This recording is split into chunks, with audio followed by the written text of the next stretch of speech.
Parallax method. Very large distances, such as the distance of the planet or the star from the earth, can be measured by the parallax method. அதாவது என்னென்னா very large distance, அதாவது என்னென்னா எர்த்துலேருந்து ஸ்டாரை பார்க்குறது, ஸ்டார்லேருந்து வேறு மற்ற கோள்களை பார்க்கும்போது மிகப்பெரிய டிஸ்டன்ஸ் இருக்கும். அப்பம் போல் வந்து நம்ம கிலோமீட்டர்லாம் யூஸ் பண்ண முடியாது. அப்போ அதேமாரி ஏரியாவில் வந்து நம்ம பேரலாக்ஸ் மெத்தடை யூஸ் பண்ணுறோம். அப்போ போல் நம்மளால் டிஸ்டன்ஸை கால்குலேட் பண்ணுறது கொஞ்சம் டஃப்பாக இருக்கும் கிலோமீட்டரில். ஆனால் அதுக்கு வந்து நம்ம ஆங்கிள் யூஸ் பண்ணுறோம். ஆங்கிள் யூஸ் பண்ணால் அதை வச்சு நம்ம ஈஸியாக அண்டர்ஸ்டாண்ட் பண்ண முடியும். Parallax is the name given to the apparent change in the position of an object with respect to the background where the object is seen from two different position. இந்த parallax மெத்தடில் என்ன பண்ணுறாங்கன்னா ரெண்டு position வச்சுக்கிறாங்க. அது வந்து ஸ்டாட்டிக்காக வச்சுக்கிறாங்க. மாறாத ரெண்டு பொசிஷன் வச்சுக்கிட்டு ஒரு எங்கேருந்து மாறுதோ அந்த இடத்துலேருந்து வாட்ச் பண்ணுறாங்க எவ்வளோ ஆங்கிள் டிஃப்ரென்ஸ் வந்து ஏற்படுத்து அப்படின்னு சொல்லி. இந்த distance between this two position அதை வந்து எப்படி சொல்கிறாங்கன்னா பாயிண்ட் ஆஃப் அப்சர்வேஷன். நம்ம இங்கேருந்து பார்க்கும்போது எர்த்தில் வந்து ஒரு கான்ஸ்டண்ட்டாக வச்சுக்கிறாங்க. ஆனால் எர்த்தும் மூவ் ஆக தான் செய்யும். பட் ஆனால் நம்மளுடைய பாயிண்ட் ஆஃப் வியூலேருந்து நம்ம ஒரு ரெண்டு பாயிண்ட்டாக கான்ஸ்டண்ட்டாக வச்சுருக்கணும். வச்சுட்டு அதை it is calling as basis consider any object இந்த லொக்கேஷன். ஃபிகர் எப்படி எக்ஸ்பிளைன் பண்ணுறாங்கன்னு பார்க்கலாம். 1.4 இப்போ 1.4ல் எப்படி சொல்கிறாங்கன்னா இது வந்து லெஃப்ட் ஹேண்டோட எண்டு, இது வந்து ரைட் ஹேண்டோட எண்டு, பின்னா பேஸ். நம்ம தான் இந்த இடத்துல இருக்கோம். நம்ம பார்க்குற ஆப்ஜெக்ட் வந்து ஒரு வானத்தில் ஒரு 3ன்னு சொல்லி வச்சுக்கிறேங்க. இங்கேருந்து நம்ம இந்த லெஃப்ட் ஹேண்டோட எண்ட்லேருந்து ஒரு வியூ 3 பார்க்குறாங்க, இன்னொன்று ரைட் ஹேண்ட் எண்டில் ஒரு வியூ இருக்குது, அங்கேருந்து பார்க்குறாங்க. அப்படி பார்க்கும்போது என்னென்னா இவங்க ரெண்டு பேருக்கும் பார்க்கும்போது ஒரு ஆங்கிள் வந்து மேக் ஆகுது. ஏன்னா இது அந்த இடத்துல தான் கான்ஸ்டண்ட்டாக இருக்குது, இவங்களும் இங்கே தான் கான்ஸ்டண்ட்டாக இருக்காங்க, இங்கேயும் இவங்க தான் கான்ஸ்டண்ட்டாக இருக்காங்க. ஆனால் இந்த இடத்துலேருந்து பார்க்கும்போது ஒரு ஆங்கிள் வந்து இவங்க இந்த டிஸ்டன்ஸ்க்கு நடுவில் வந்து ஏற்படுது. அப்படி ஏற்படும்போது நமக்கு வந்து ஆங்கிள் மட்டும்தான் இருக்குது. இப்போ இங்கே வந்து நம்ம sine theta, cos theta, tan theta use பண்ண முடியாது. நமக்கு இந்த லென்த்து தெரியும், ஆங்கிள் இருக்குது. ஆனால் நமக்கு இந்த வந்து இதனுடைய லென்த்து தெரியாது, இதனுடைய லென்த்தும் தெரியாது. அதனால் இங்கே நம்ம வந்து sine theta, cos theta, tan theta இதை வந்து யூஸ் பண்ண முடியாது. ஏன்னா நமக்கு ஒரு ட்ரையாங்கிளில் ரெண்டு சைடுமே தெரியாது. அங்கே அப்படி கிடையாது, ஒரு சைடு தான் தெரியாது. ஸோ இங்கே வந்து அதுவும் இல்லாமல் இந்த ரெண்டுமே வந்து ஈக்குவல் லென்த்தில் இருக்குது, எக்ஸ்ன்னு சொல்லிட்டு. நம்ம வந்து இந்த லென்த்தை தான் ஐடென்டிஃபை பண்ண போகிறோம். So determination of the distance of moon and from earth figure 1.5ல் வந்து அதை கிளியராக டீட்டெயில்டாக எக்ஸ்பிளைன் பண்ணுறாங்க எப்படின்றது. இப்போ பார்த்தீங்கன்னா அதே தான் இங்கேயும் டயக்ராம் இருக்குது. ஃபார் எக்ஸாம்பிள் இங்கே வந்து எர்த்து வந்து சர்க்கிள் தானே. எர்த்தில் ஒரு எண்டு வந்து ஏன்னு வைக்கிறாங்க, இன்னொரு எண்டை வந்து பின்னு வைக்கிறாங்க. இது வந்து சென்டர் ஆஃப் த பாயிண்ட். மூணு வந்து இங்கே இருக்குது. அப்போ போல் நம்ம இங்கே பார்த்த மாதிரியே ஒரு ஆங்கிள் வந்து மேக் பண்ணுது. இங்கே இந்த டிஸ்டன்ஸ் நமக்கு தெரியாது, இந்த டிஸ்டன்ஸ் தெரியாது,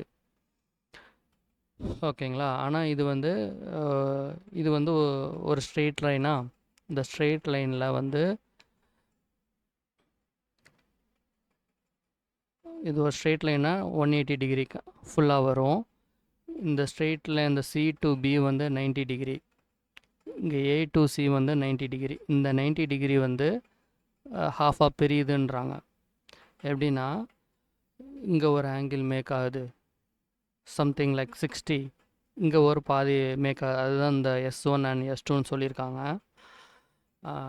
இப்போ நம்ம வந்து என்னென்னா நம்மக்கிட்ட வந்து இந்த லென்த் இருக்குது, இந்த லென்த்து தெரியாது எவ்வளோ டிஸ்டன்ஸுன்றது. ஏலேருந்து பார்க்குறவங்களுக்கும் தெரியாது, பிலேருந்து பார்க்குறவங்களுக்கும் தெரியாது. ஆனால் இந்த ஆங்கிள் மட்டும் நம்மளால் ஐடென்டிஃபை பண்ண முடியுது. ஸோ அப்போ இதை வச்சு இந்த டிஸ்டன்ஸை வந்து நம்ம கண்டுபிடிக்கணும். சி டு எம் வந்து எவ்வளோ இருக்குது, எர்த்துலேருந்து மூணுக்கு பார்க்கக்கூடிய டிஸ்டன்ஸ் எவ்வளோ இருக்குதுன்னு கண்டுபிடிக்கணுன்னா, இப்போ வந்து இது வந்து ஒரு சர்க்கிள்னால் இங்கே வந்து ஒரு ரேடியஸ் இருக்குது, டயாமீட்டர் இருக்குது. ஏன்னா இது ஒரு எர்த்து. இப்போ தியரி படி என்ன சொல்கிறாங்கன்னா, இந்த லென்த்தும் ஏஎம்மும் ஏசியும் ஆல்மோஸ்ட் சேம் கிடையாது. ஆனால் கொஞ்சம் சின்னது. இது கொஞ்சம் ஹைப்போட்டனஸாக இருக்கிறதுனால இது கொஞ்சம் பெருசாக இருக்குது. ஆனால் எம் டு சி வந்து கொஞ்சம் தான் சின்ன நம்பராக இருக்கும் அப்படின்னு சொல்லி சொல்கிறாங்க. இப்போ வந்து இதுக்குள்ள சம் என்னன்னு பார்ப்போம். The moon subtends an angle of 1 degree 55 minute at the baseline equal to the diameter of the earth. இந்த பேஸ் டயாமீட்டர் அந்த எர்த்தோட பேஸ்லேருந்து பார்க்கும்போது இது வந்து 1 டிகிரி அண்ட் 55 மினிட் வந்து ஆங்கிள் மேக் பண்ணுது. இந்த ஆங்கிளை வச்சு நம்ம வந்து இப்போ இதனுடைய லென்த்தை கண்டுபிடிக்கணும். ஸோ ஆங்கிள் டைரெக்டாக வந்து ஒரு லென்த்தை வந்து சொல்லாது. ஆனால் இந்த ஆங்கிள் வந்து மேக் பண்ணக்கூடிய இந்த ஏ டு பி பாயிண்ட்டை வச்சு நம்ம எப்படி ஐடென்டிஃபை பண்ண போகிறோன்னா, ரேடியனை வச்சு ஐடென்டிஃபை பண்ண போகிறோம். இப்போ எக்ஸாம்பிளுக்கு இவங்க கொடுத்துருக்காங்க, the distance of the moon from the earth, the radius of the earth is given. radius of the earth வந்து they have given to 6.4 into 10 to the power of 6னா இது பெரிய number. in meter they have given. Okay, so angle அந்த top of the மூனில் வரக்கூடிய அந்த angle வந்து 1 degree 55 minute. 1 டிகிரின்றது equal to வந்து 60 minute. அப்போ 60 + 55 வந்து 150 மினிட். இதை மினிட்டை செகண்டாக மாற்றுறோம். ஏன் செகண்டாக மாற்றுறோன்னா 1 செகண்ட் இஸ் ஈக்குவல் டு இது வந்து கான்ஸ்டன்ட் தான் 4.85 into 10 to the power of -6 radian. ஓகேங்களா, இது வந்து ரேடியன்றது வந்து இந்த லென்த்தை குறிக்குது. இந்த கர்வ் மேக் ஆகுதுல்ல, இந்த கர்வ் வந்து எவ்வளோக்குள்ளே இந்த லென்த்து வந்து மெஷர் பண்ணுதுன்னு சொல்கிறது. அதை வந்து எப்படி ஐடென்டிஃபை பண்ணுவாங்கன்னா, இந்த ரேடியஸ் ஆஃப் த சர்க்கிளை வச்சு மெஷர் பண்ணுவாங்க இதனுடைய லென்த் எவ்வளோ இருக்குன்றது. So they have given this number 100 and it's already in minute. So we have to convert it to seconds because we are having 1 second is equal to 4.85. So into 60 minute to 60 கொடுத்தனா seconds வந்துரும். 1 second is equal to something. So we can able to get the angle to some radian value. So this radian வேல்யூலேருந்து நம்ம எப்படி வந்து identify பண்ணுறோன்றது பார்க்கலாம். இப்போ radius of the earth வந்து 6.4 into 10 to the power of 6. Okay, இப்போ நம்ம வந்து இந்த எர்த்தில் ஃபுல் டிஸ்டன்ஸையும் பார்க்கணும். அதனால் 2 போடுறாங்க, ஏன்னா டயமீட்டர் ஆக்கிறதுக்காக வேண்டி. இப்போ இங்கே பார்த்தீங்கன்னா இங்கே ரேடியஸ் தான் கொடுத்துருக்காங்க இந்த சர்க்கிளுக்கு. நம்ம இங்கேருந்து ஃபுல்லாக ஏ டு பி பார்க்கணும். அப்போ 2 டைம்ஸ் போட்டால் தான் இந்த வேல்யூக்கு என்ன இருக்கோ ஹாஃபில் இருக்கோ அதை 2 டைம்ஸ் போட்டால் தான் இந்த ஃபுல் டயமீட்டர் ஏபியோட லென்த்து கிடைக்கும். So they are making the length here as a b 2 into the radius of the earth, and we have found what is the angle they are making in the radian. So this value they have substituted x. இந்த hypotenuse side பார்த்தோம்ல, அதை வந்து இப்படி நம்ம இப்படி divide பண்ணோன்னா இந்த value வந்துடும். ஸோ ஏ டு எம்மும் பி டு எம்மும் சேம் தான். இதுதான் அதனுடைய டிஸ்டன்ஸ். இப்போ ரேடார் மெத்தட் பார்க்கலாம். The word radar stands for radio detection and ranging. இதுக்கு வந்து என்னென்னா, ரேடார்ன்றது என்னென்னா ஒரு இயற்கையாக உள்ள ஒரு ரேடியோ சிக்னல். ரேடியோ சிக்னல் எப்படின்னா அது வந்து ஒரு சைன் வேவ் மாதிரி இப்படி போய்கிட்டே இருக்கும். The radar can be used to measure accurately the distance of the nearby planets such as Mars. In this method, radio waves are sent from transmitter which after reflection from the planet are directed by the receiver. இப்போ radar method பொறுத்த வரைக்கும் நம்மக்கிட்ட வந்து ஒரு sophisticated equipment இருக்குது. அது என்ன பண்ணுவோன்னா, ஒரு ரேடார் சிக்னலை வந்து மார்ஸுக்கோ மற்ற பிளானட்டுக்கோ மற்ற ஸ்டாருக்கோ அனுப்ப முடியும். அனுப்புனது மட்டும் காணாது, அங்கேருந்து ரிஃப்ளெக்ட் ஆகி அந்த சிக்னல் மறுபடியும் நமக்கே கிடைக்கும். நம்ம கையில் இன்னொரு டிவைஸ் வச்சுருக்கணும் ரிஃப்ளெக்ஷனுக்கு. அப்படின்னா தான் அதை வந்து நம்ம கேப்சர் பண்ண முடியும்.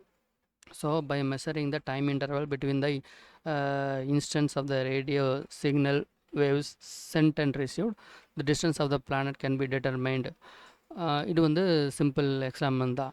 அதான் என்ன, speed is equal to distance by time.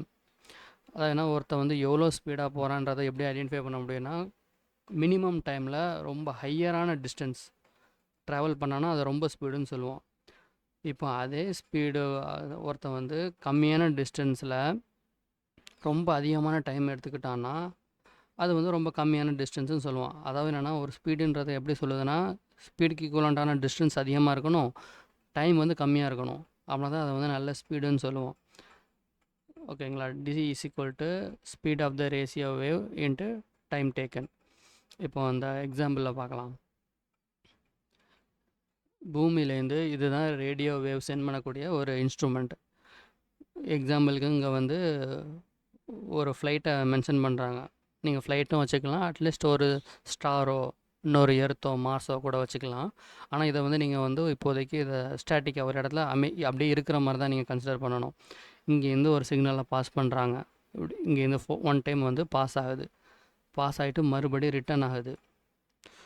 So அப்போ இதனுடைய லென்த்தில் வந்து நமக்கு வந்து ஒரு இந்த டிஸ்டன்ஸ் நமக்கு வந்து இங்கேருந்து நம்ம ஸ்பீடில் ஒரு சிக்னல் அனுப்புகிறோம் ஒரு பாயிண்ட்டு, இன்னொன்று வந்து ஒரு டிஸ்டன்ஸ் வந்து ட்ராவல் ஆகி 2 டைம் ட்ராவல் ஆகி வருது.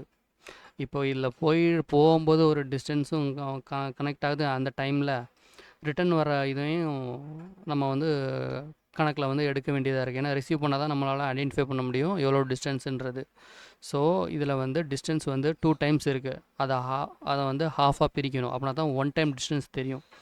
ஃபார் எக்ஸாம்பிள் இப்போ வந்து ஒரு நம்பர் வந்து 10ன்னா அதை பாதியாக பிரிக்கணுன்னா 5ஆக வரும். அப்போ அதுக்கு மேத்தமெட்டிக்கலாக எப்படி சொல்லுவோம்னா 10 டிவைடட் பை 2 அப்படின்னா 5 ஆயிரும். அப்படி இல்லைன்னா 10 இன்ட்டு 1/2 0.5ன்னு எடுத்துக்கிட்டிங்கன்னு வச்சுக்கோங்களேன், அதில் ஹாஃப் ரேடியஸ் மாதிரி ஹாஃப் எடுத்துக்கிட்டிங்கன்னா அது 5ன்னு வந்துடும். அதுதான் இங்கே வந்து ரெப்ரசன்ட் பண்ணியிருக்காங்க.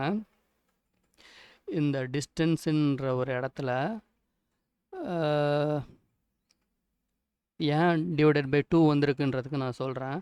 For examples, now we are going to see speed is equal to